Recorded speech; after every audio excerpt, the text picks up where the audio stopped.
긴장하시는 것 같은데 저도 사실 긴장돼서 아침부터 손을 몇 번이나 씻었어요. 그렇게 말하면서 손을 보여주셨어요. 정말로 약간 빨갛더라고요. 그 모습에 조금 웃음이 나왔어요. 경아 씨는 어떤 일 하세요? 종로에 있는 회사에서 격리 봐요. 이거 반갑네요. 저도 종로에서 일해요. 신문사 다닙니다. 정호 씨와 얘기를 하는데 긴장이 풀렸습니다. 경아 씨, 저는 경아 씨를 더 만나보고 싶어요. 경아 씨는 어떠세요? 오늘의 황금 중년 사연입니다. 오븐에서 막 꺼낸 황금빛 빵들이 선반 위에 놓입니다. 작은 동네 빵집, 이른 아침의 풍경입니다. 저는 최경아라고 합니다. 이 작은 빵집을 연 지 벌써 10년이 넘었네요. 아침 6시에 일어나 가게로 갑니다. 60이 넘은 나이에 왜 이렇게 힘든 일을 하냐고요. 빵 한 개 한 개를 오븐에서 꺼낼 때마다 저는 한 분을 떠올립니다. 제 인생에서 가장 소중했던 분. 저에게 진짜 엄마가 무엇인지 가르쳐 주신 분. 제 시어머니입니다. 벌써 20해가 지났지만 어머님이 마지막 남기신 그 빵 봉지들을 저는 아직도 간직하고 있습니다. 버릴 수가 없어요. 그 하나하나가 어머님의 사랑이었으니까요. 이제야 그 시어머니의 이야기를 입 밖으로 꺼낼 수 있을 것 같습니다. 제가 어떻게 빵을 통해 진정한 사랑을 배웠는지, 그리고 왜 평생을 두고 후회하며 살고 있는지를요. 제가 태어난 건 1963년 보릿고개가 한창이던 시절이었습니다. 서울 변두리 판잣집에서 태어났어요. 아버지는 날품팔이 하셨는데 번 돈을 집에 가져오시는 날보다 술집에서 다 쓰고 오시는 날이 더 많았습니다. 제가 기억하는 아버지의 모습은 항상 술에 취한 모습이었습니다. 아버지가 비틀거리며 집에 들어오시면 저와 동생은 골방 구석에 몸을 움츠리고 숨 죽였습니다. 엄마가 맞는 소리를 들으며 말이죠. 경아 아빠, 제발 이러지 마세요. 엄마의 울부짖는 소리, 무언가 깨지는 소리. 그리고 다음 날 아침이면 엄마 얼굴에 또 멍이 하나 늘어있곤 했습니다. 그런 날이 한 달에도 몇 번씩이었어요. 저는 10살이었습니다. 학교에서 돌아왔는데 집이 텅 비어 있었어요. 식탁 위에 500원만 놓여 있었습니다. 그게 전부였어요. 엄마는 그렇게 집을 나가셨습니다. 저와 5살 동생을 두고 말이죠. 얼마나 힘드셨으면. 지금은 이해가 됩니다. 하지만 그때 10살 아이였던 저는 그냥 버림받았다는 생각밖에 들지 않았어요. 언니, 엄마는 어디 갔어? 동생이 매일 밤 울면서 물었습니다. 저는 뭐라 대답할 수가 없었어요. 저도 모르니까요. 저도 엄마가 보고 싶었으니까요. 그 후로 10년을 그렇게 살았습니다. 아버지는 여전히 술만 드셨고, 저는 동생을 돌보며 학교를 다녔어요. 남의 집 빨래를 해주고, 심부름을 해주며 간신히 학교를 졸업했습니다. 사랑이 뭔지 몰랐어요. 따뜻한 말 한마디, 토닥여주는 손길 하나 없이 자랐으니까요. 그냥 하루하루를 버티며 사는 게 전부였습니다. 22이 되던 해, 회사를 다니고 있을 때였습니다. 같은 회사에서 일하던 언니가 말하더라고요. 경아 씨, 우리 오빠 친구 중에 괜찮은 사람 있는데 한번 만나볼래? 착하고 성실한 사람이야. 제가 뭘 남자를 만나요. 언니, 저 돈 더 벌어야 해요. 저는 연애 같은 거 해본 적이 없었어요. 아버지 때문이었을까요? 남성을 만나는 게 무섭더군요. 매일 일하고 동생 대학교 보내주는 게 제 목표라고 생각했습니다. 경아 씨, 돈도 연애하면서 벌어야지. 만나는 걸로 한다? 경아 씨 후회 안 할 거야. 그렇게 1985년 3월 어느 봄날 명동 다방에서 처음 만났습니다. 다방에 들어가기 전에 고민을 많이 했습니다. 긴장돼서 집으로 돌아갈까 했지요. 혹시 최경아 씨 되시나요? 그 사람은 웃었어요. 따뜻하게. 만나 뵙게 돼서 반갑습니다. 저는 이정우라고 합니다. 아직 날씨가 춥죠. 안으로 들어갑시다. 커피가 나왔습니다. 손이 떨려서 잔을 잡을 수가 없었어요. 그냥 책상 위에 올려둔 손을 꼭 쥐고 있었죠. 정호 씨가 먼저 말을 꺼냈어요. 긴장하시는 것 같은데 저도 사실 긴장돼서 아침부터 손을 몇 번이나 씻었어요. 그렇게 말하면서 손을 보여주셨어요. 정말로 약간 빨갛더라고요. 그 모습에 조금 웃음이 나왔어요. 이 사람도 긴장했구나 싶었거든요. 경아 씨는 어떤 일 하세요? 종로에 있는 회사에서 격리 봐요. 이거 반갑네요. 저도 종로에서 일해요. 신문사 다닙니다. 정호 씨와 얘기를 하는데 긴장이 풀렸습니다. 한참을 담소를 나누고 극장에 가서 영화를 봤습니다. 경아 씨, 저는 경아 씨를 더 만나보고 싶어요. 경아 씨는 어떠세요? 네, 저도 좋아요. 그렇게 정호 씨와 만남을 이어갔고 어느 날은 저희 집안 얘기를 했습니다. 경아 씨, 정말 대단하신 거예요.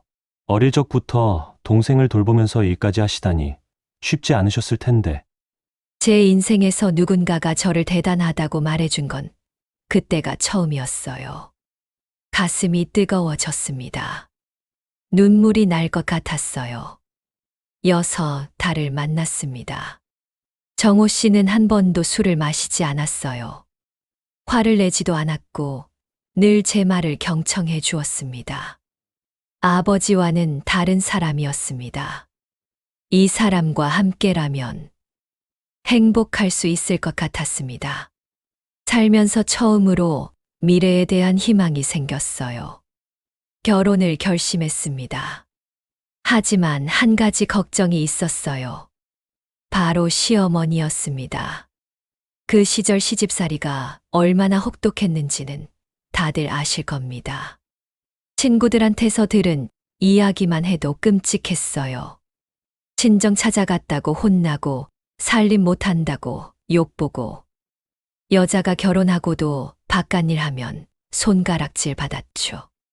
저는 아직 책임질 동생이 있었기에 저희 동생을 시어머니가 짐처럼 여길까 두려웠습니다.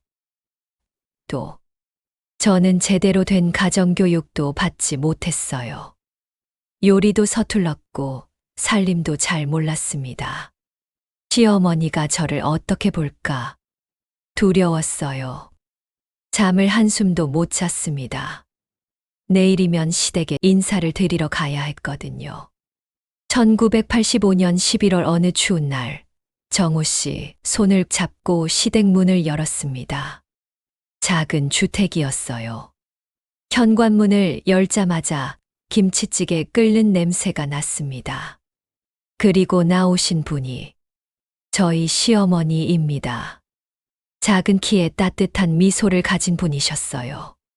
제 손을 꼭 잡으시더니 이렇게 말씀하셨습니다. 아들한테 얘기 많이 들었어요. 경아 양, 바깥이 많이 쌀쌀해졌죠? 어서 들어와요. 손이 차네. 경아 양이 뭘 좋아할지 몰라서 내가 미역국 끓여놨어. 그 순간 뭔가가 무너지는 느낌이었어요. 가슴 깊은 곳에서 뜨거운 게 올라왔습니다. 눈물이 핑 돌았습니다. 그날 어머님이 끓여주신 미역국 맛을 저는 평생 잊을 수 없습니다. 세상에서 가장 따뜻한 맛이었어요. 단순히 음식 맛이 아니었습니다. 그건 사랑의 맛이었어요. 결혼 후에도 어머님은 한 번도 저를 구박하지 않으셨습니다. 밥을 태워도 빨래를 잘못해도 늘 이렇게 말씀하셨죠. 괜찮아. 경아야, 천천히 배우면 돼. 누가 처음부터 잘하니? 나도 처음엔 다 서툴렀어. 제 동생이 대학에 붙었을 때 집에 데려오라 했어요. 큰 산을 넘었으니 밥 한 번 해준다고. 제 동생을 당신 자식처럼 신경 써 주셨습니다. 그때마다 가슴이 먹먹했어요. 친딸도 아닌 저를 이렇게까지 생각해 주시다니. 결혼한 지 2년쯤 지났을 때였습니다. 우리는 시댁 근처로 전세를 얻어 이사했어요. 걸어서 10분 거리였죠. 그래서 자주 시댁에 들렀습니다. 어느 날 장을 보고 오는 길에 빵집을 지나치게 됐어요. 가게 유리창 너머에 예쁜 빵들이 진열돼 있었습니다. 갓 구워져 나온 빵 냄새가 길거리까지 풍겨왔어요. 문득 생각이 났습니다. 어머님이 빵을 좋아하신다는 거요. 한 번은 이런 말씀을 하신 적이 있거든요. 경아야, 내가 젊었을 때는 빵이 정말 귀했어. 일본에서 넘어온 카스테라를 평생 한 번 먹어보는 게 소원이었는데 시집 와서 정호 낳고 시어머니가 사주셨거든. 그게 얼마나 맛있었는지. 그날부터였습니다. 어머님 댁에 갈 때마다 빵을 사 들고 갔어요. 처음에는 식빵 한 봉지, 그 다음에는 크림빵, 소보로빵. 어머님이 좋아하실 만한 빵을 골랐습니다. 경아야, 또 빵 사왔네? 내가 좋아하는 건 참 잘 알아. 어머님은 정말 좋아하셨어요. 환하게 웃으시며 빵을 한 입 베어 물으셨죠. 역시 우리 며느리가 고른 빵이 제일 맛있어. 어쩜 내 마음을 이렇게 잘 아는지 정호보다 낫다. 빵 한 봉지로 이렇게 기뻐하시는 어머님을 보면 제 마음도 따뜻해졌어요. 봄이 오면 딸기 샌드, 여름이면 차가운 크림빵, 가을이면 밤빵, 겨울이면 콧빵을 사 들고 갔습니다. 그 빵집의 단골이 되었습니다. 빵집 아주머니가 종종 더 챙겨주곤 하셨죠. 그렇게 늘 좋기만 한 세월이 흘렀습니다.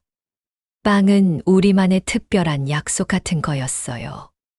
제가 어머님을 사랑한다고 말하는 방법이었고, 어머님이 저를 반겨주시는 신호였습니다.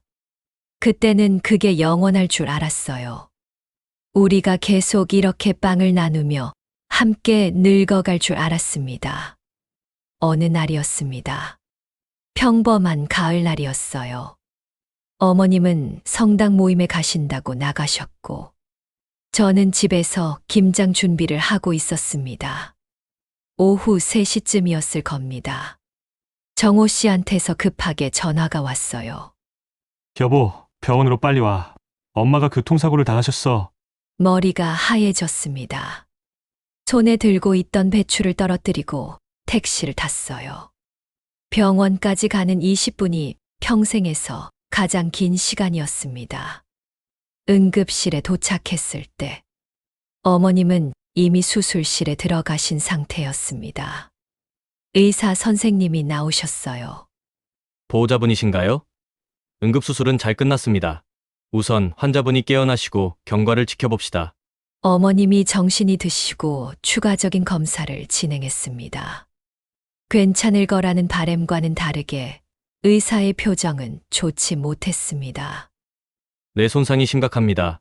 후유증이 남을 수 있어요. 어머님, 저예요. 경아예요. 누구세요? 아, 경아구나. 처음 몇 달은 괜찮으셨어요. 깜빡깜빡 하셨지만 금세 저를 알아보시고 말씀도 곧 잘하셨습니다. 하지만 점점 더 잊으셨어요. 아침에 밥을 드셨는지 기억 못 하시고 방금 만난 사람도 잊으셨습니다. 가끔은 저를 당신 친구로 착각하시기도 했어요. 치매였습니다. 의사는 말했습니다. 빠르게 진행될 거라고. 저와 정호 씨가 출근할 동안은 어머님을 돌봐줄 보호사 선생님을 모셨습니다. 퇴근 후에는 꼭 어머님을 찾아뵀어요. 그리고 자주 빵을 들고 갔습니다. 어머님이 저를 못 알아보셔도 빵만큼은 꼭 사 들고 갔어요.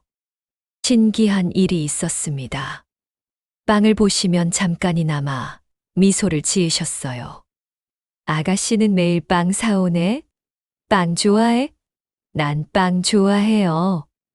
그 미소 하나 보려고 저는 더 자주 빵집에 들렀습니다. 비가 오나 눈이 오나 어머님께 빵을 가져다 드렸어요. 시간이 갈수록 어머님은 더 많은 걸 잊으셨습니다. 아들인 정호 씨도 못 알아보셨고, 당신이 어디 사는지도, 이름이 뭔지도 잊으셨어요. 거동도 불편해지셨고, 평범한 생활이 어려워지셨습니다. 그 모습을 볼 때마다 가슴이 찢어지는 것 같았어요. 저를 딸처럼 아껴주시던 그 따뜻한 어머님이 이렇게 작아지고 계시다니. 2009년 4월 어느 봄날이었습니다. 어머님 댁에 가는 길이었어요. 늘 그랬듯 빵집에 들렀습니다. 소보로빵 4개를 샀습니다. 어머님 댁에 도착했습니다. 요양보호사 선생님이 나오셨어요. 오늘 좀 이상하세요. 아침부터 계속 문 쪽만 보고 계시네요. 누굴 기다리시는 것 같아요. 방문을 열었습니다. 침대에 계시던 어머님이 저를 보셨어요. 그리고는 경아야, 제 이름을 부르셨습니다.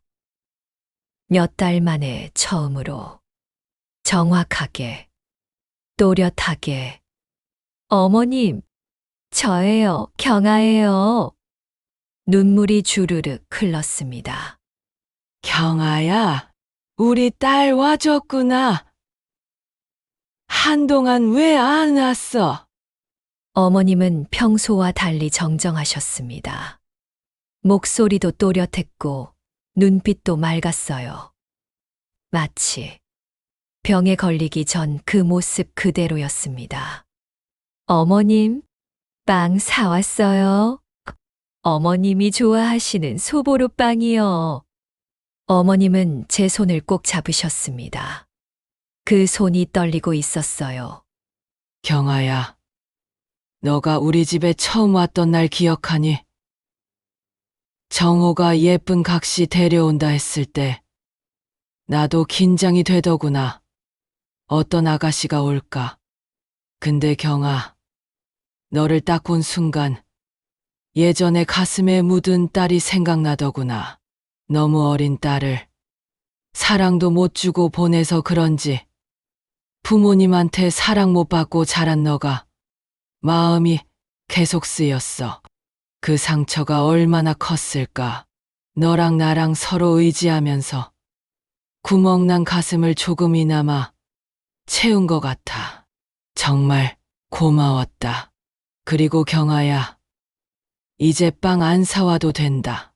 다음 생에는 진짜 엄마 딸로 만나자. 경아한테 못 해준 거 다 해주고 싶어. 어머님, 왜 그런 말씀하세요? 저 무서워요. 그러지 마셔요. 저의 말이 끝나자마자 어머님의 눈빛은 처음 보는 사람처럼 바뀌었습니다. 또 저를 잊으신 거지요. 그날 밤 어머니는 편안히 눈을 감으셨습니다. 장례를 치렀습니다. 모든 절차가 끝나고 어머님의 방을 정리할 때였습니다. 침대 옆 작은 협탁을 열었어요. 그리고 그 안에 편지가 있었어요. 어머님의 글씨로 적힌 편지. 우리 경아에게 치매가 오기 전에 쓰는 편지야. 언젠가 내가 모든 걸 잊을 것 같아서 지금 적어두는 거란다. 경아야, 너와 내가 처음 본 날을 기억하니? 넌 꽁꽁 얼어있던 작은 새 같았어. 어린 나이에 많이 힘들었구나 싶었지. 나 시집살이 할 때 많이 힘들었어. 그래서 나중에 며느리를 맞으면 고생시키지 말아야지. 잘 대해줘야지 싶었단다. 그런데 경아가 왔을 때 그건 다짐이 아니라 진심이 됐어. 정말 내 딸 같았거든. 착하고 성실하고 따뜻한 우리 딸 빵 자체가 좋았던 게 아니야. 경아가 나를 생각하는 그 마음이 담겨 있어서 좋았던 거야. 그리고 우리 정호 잘 부탁한다. 편지 밑에는 그동안 어머님께 드렸던 용돈과 빵 봉지가 있었습니다.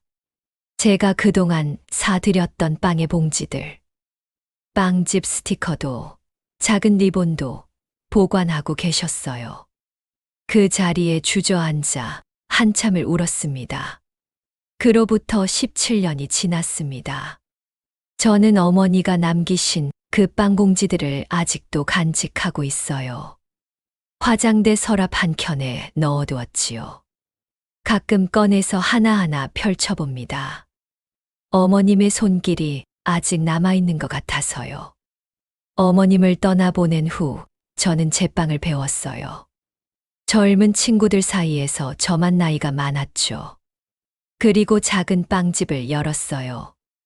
어머님이 살아생전에 제 손으로 만든 따뜻한 빵을 단 한 번도 해드리지 못한 게 평생의 한으로 남았습니다. 이번 주가 어머님 기일이에요. 새벽부터 일어나서 빵을 구웠습니다. 오늘 이 빵들을 들고 어머님 산소에 갈 겁니다. 어머니가 저에게 주신 사랑, 그 따뜻함, 그 소중함. 저는 빵을 통해 배웠습니다. 진정한 사랑이 무엇인지, 피로 이어지지 않아도 어떻게 진짜 가족이 될 수 있는지, 그리고 작은 것에 담긴 큰 마음이 얼마나 소중한지. 엄마, 사랑합니다. 다음 생에 꼭 다시 만나요. 그때는 제가 엄마께 매일 빵을 구워드릴게요. 따뜻한 빵처럼 따뜻한 사랑을 드릴게요. 우리 엄마.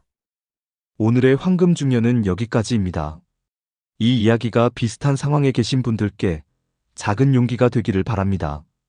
여러분의 인생 이야기를 댓글에 남겨주세요. 구독과 좋아요는 영상 제작에 큰 힘이 됩니다.